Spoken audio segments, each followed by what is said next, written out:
مرحبا حبايب، شلونكم؟ شو اخباركم؟ يا رب الكل بخير وصحة وسلامة وعافية يا رب. رجعت لكم بفيديو جديد، هو روتين يومي طبخ وتنظيف في البيت عادي. فأول شي راح أبدي بالطبخ. اللي عندي بامية راح أسوي، فقاعدة أنظف بيها حتى أطبخها.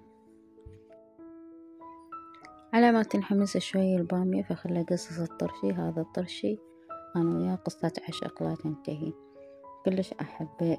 مع العلم إنه أنا هسه بفترة الحمل ممنوع عن الطرشي من الدكتورة، بس هذا شوي مو حامض مدبس على حالي، فكلش أحبه وأكل من عنده دائما. بعد شو أسوي يعني، ما أقدر أفارقه، فكلش حلو طعمه. نسوقي البصلة طبعا.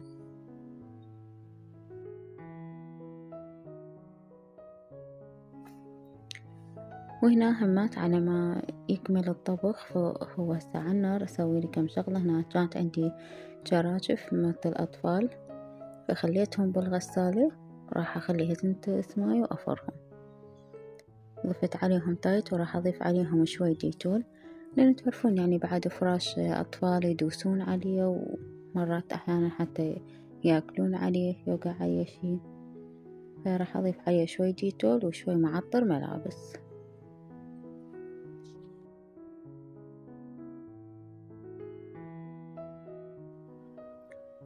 وهنا كمل الغدا مالتنا، الحمد لله والشكر على نعمة رب العالمين. سويت تمن أبيض وبامية مثل ما شفتوا والطرشي.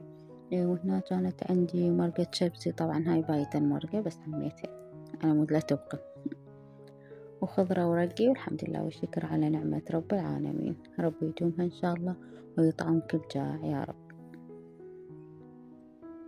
كتبولي بالتعليقات ويا من علاقتكم قوية، ويا الشبزة لو ويا البامية.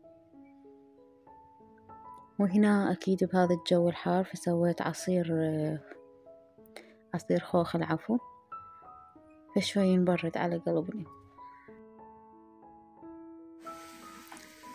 أما هنا فتعرفون الحوامل مشتهاتهن مشتهات، تجيلهن المشتهات تايهة. فهنا اشتهيت الرطب كلش. أنا كان عندي خلال وجارين نعتهم نخلة ودائما يجيبون خلال، فبوقتها صار هواية خلال.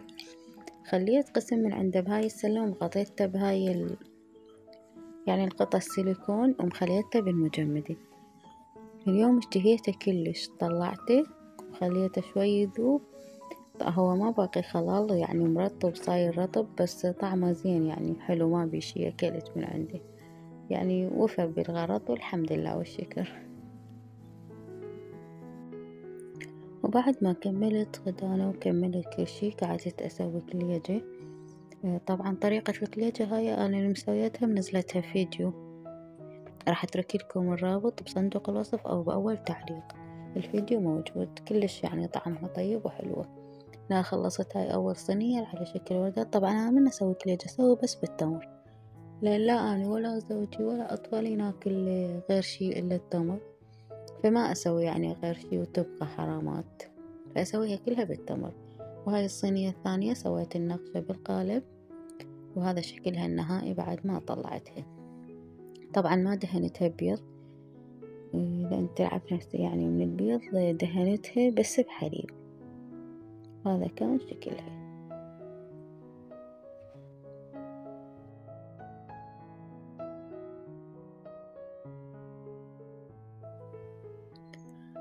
وهسه فقرة حبشكلات نص الليل.